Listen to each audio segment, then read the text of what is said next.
No one has become a billionaire from betting. If you think I am wrong, tell me in the comments section. Just one person who has become a billionaire through betting. Betting is just a tool designed to steal from the poor. Getting addicted to it is very scary. You could earn $50,000 a month and still struggle to pay bills. But I don't blame Ghanaian youth for relying on it for income, because our leaders have not addressed the issue of graduate unemployment in the country.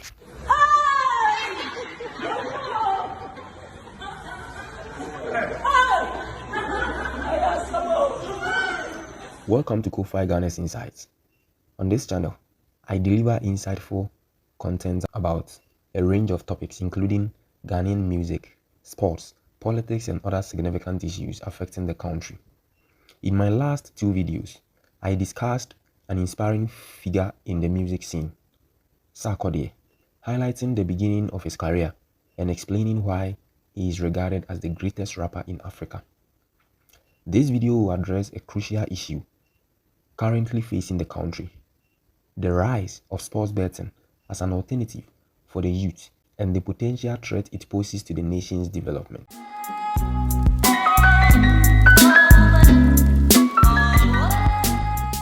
Now, let's start with how the job market has changed over the years. In the past, you go to school, graduate, and get employed. But now, the story has changed. You go to school, graduate, and find yourselves no job opportunities. The issue of graduate unemployment has been a persistent challenge over the years. In 2011, the National Labour Commission of Ghana reported an estimated 700,000 graduates without jobs in the country. You don't know about it. In 2016, the World Bank forecasted that Ghana would need to generate 300,000 new jobs annually to accommodate the increasing number of unemployed youths. The prevalence of unemployment among graduates can be attributed to the high volume of graduates emerging from tertiary institutions each year, coupled with insufficient job creation. In 2024, a total of 19,254 students graduated from KNUST. If we assume a similar graduation figures for UDS, Winneba, Legon, and UCC, this would amount to approximately 96,270 graduates from these public universities that year. Unfortunately, not all these graduates are able to secure jobs due to stagnation in job creation. Consequently, around 100,000 new graduates join the ranks of unemployed individuals annually. Okay, now let us look at how the government has responded to this issue of graduate unemployment. The high number of graduates each year can be attributed to the free SHS policy, which significantly increased school enrollments by removing financial barriers. SHS enrollment skyrocketed from 308,799 in 2016 to over 1.2 million in 2023. This surge in secondary education has led more students to pursue higher education. For example, KNUST admitted 13,539 undergraduates in 2017. That was before the first batch of free SHS entered into tertiary education, and also admitted 26,733 students for the 2022-2023 academic year. Despite government's efforts to improve the education sector and reduce literacy rates, job creation for beneficiaries for these educational policies has been insufficient. Various youth employment programs such as the National Service Scheme, Youth in Agricultural Program, Nation Builders Corps, NABCO, have been introduced. However, these programs have not been sustainable or effective due to political hurdles and limited budgetary allocations, which leads to operational challenges and delays in payment of allowances. Additionally, IMF bailout programs signed by governments over the years come with restrictions, including bans on government employment. For example, in 2013, a significant portion of the national resource went into the payment of government employees' wages and salaries. The IMF identified this as an area to control and stabilize the economy. With the government being the largest employer in Ghana, such bans make it challenging for graduates to secure jobs from the government. Given this context, it is not surprising that in October 2022, then Finance Minister Ofori-Atta advised graduates to venture into entrepreneurship, acknowledging that government payroll is full. Okay, now let us look at the consequences of graduate unemployment on the Ghanaian youths. Unemployment has driven Ghanaian youth to use criminal and informal means to gain income, including Momo cyber fraud, theft and robbery, hookah culture, and sports betting. This video will focus on sports betting as it is the most prevalent one. Now, sports betting in Ghana. According to Toklo 2024, 70.68% of Ghanaian youth engage in gambling, and this places Ghana on 4th in Africa after Kenya, Nigeria, and South Africa. In 2021, the Ghana Statistical Service noted that youth comprising 57% of the population are heavily involved in online sports betting, with around 2/3 participating from senior high schools and higher educational institutions. While betting was traditionally the domain of males, females are increasingly joining the ranks of sports betting. According to Toklo 2024, the TGM Global Gambling and Sports Betting Survey, which shows the frequency of sports betting in Ghana, with particular focus on gender, indicates that 6% of males and 7% of females bet on sports daily. Sports betting in Ghana was once considered taboo due to its perceived immorality, but now it has undergone a significant shift. That is, it is being normalized in the country. The widespread popularity and participation in sports betting among Ghanaian youth is driven by factors including digital accessibility, pervasive advertising, and social acceptance. Firstly, the convergence of digital platforms and mobile money interoperability has revolutionized accessibility to gambling. Mobile money services like MTN Mobile Money, Telecel Cash, and Airtel Tigo Money have streamlined the process, enabling users to transfer money effortlessly without the barriers of traditional banking channels. Secondly, the pervasive nature of sports betting in the country is evident. Billboard advertisements promoting betting activities are prominent in major urban centers throughout Ghana, including Accra, Kumasi, as well as major roads and highways. There has been an increase in the number of betting shops in both rural and urban areas, appearing in corners, markets, and transportation hubs, indicating their increasing accessibility and community presence.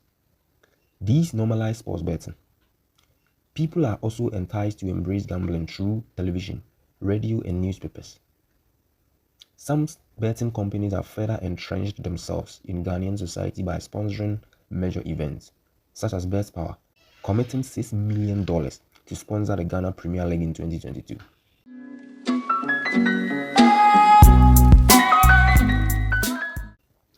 Sponsorships like this legitimizes sports betting. Sports betting has become so popular in the country to the extent that youths are sensitive about it, and if you don't speak positively about it, they may react strongly. It is believed that the 10% betting tax the NPP government placed on winning bets is partly why they lost the 2024 election. But the question is sports betting the best option? I think the answer is no. Now, let us look at the practical effects of betting. Betting is a waste of time. And like I said when I began, no one has become a billionaire from betting. Betting damages you emotionally and degrades your focus. It is designed to drain and steal from the poor. Here are the reasons. Firstly, the inconsistency in outcomes makes betting unreliable. 1 week, teams like Barcelona, Madrid, Manchester United, and Man City will win, but Chelsea will lose shockingly at home. The next week, Chelsea will win, but Real Madrid and Man City will join the losing teams. This repetitive pattern highlights the unreliability of betting. Secondly, the initial wins in betting create a false sense of confidence. You might win your first 3 stakes, which hooks you and leads you to addiction. By the 4th stake, you start losing big, and by the 10th, you've lost significant money. The goal then shifts to winning back your losses, but that day never comes, leading to a serious addiction. Moreover, betting degrades your focus and wastes your time. Once you place a bet, you can't do anything else. If you are a student, you can't study, and if you are a worker, you can't focus and be productive. You end up spending weekends and weeknights watching football and monitoring games on your phone, wasting time that could have been used to study or work. Additionally, betting damages you emotionally. You are always in pain over one single team that prevented you from winning.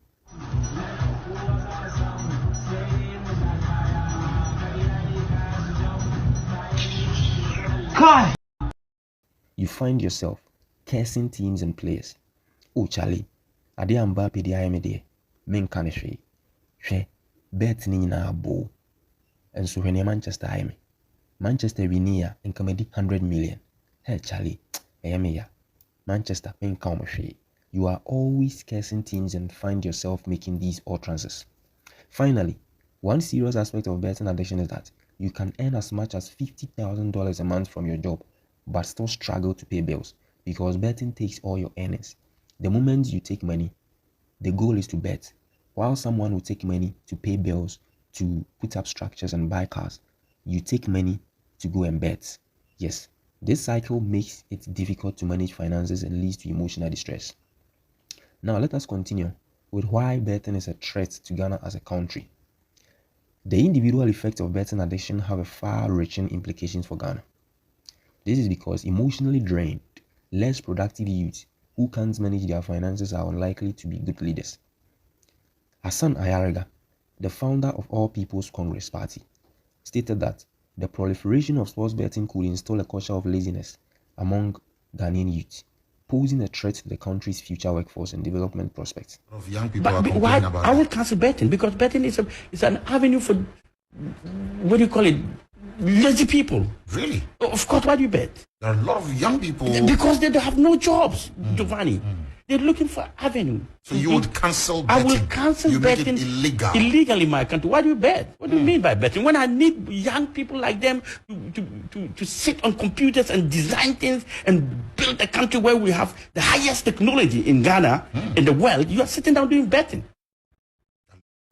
The Big Six and the previous Fourth Republic presidents were not plagued by these issues, and our current leaders aren't either. But the future leaders are becoming weak due to betting. This is crucial because a nation depends on its youth for future development and stability. These are the reasons why sports betting is critical to Ghana. The first one is economic impact. The money spent on betting could have been invested in productive measures contributing to the economy. Instead, it drains financial resources, leading to economic instability. The second one is education. Youths spending excessive time on betting and sports instead of studying compromises their education, leading to a less educated workforce. Social stability. The emotional distress caused by betting can lead to increased mental issues affecting social stability. Now, the last one is crime and corruption. Desperation to recover lost money can lead to criminal activities, further harming society. In conclusion, betting not only affects individuals but also poses a significant threat to the future development and stability of Ghana. So addressing the issue of sports betting is essential to ensuring the prosperous future of Ghana. It is crucial to find alternative employment solutions and create a supportive environment for the nation's youth to thrive.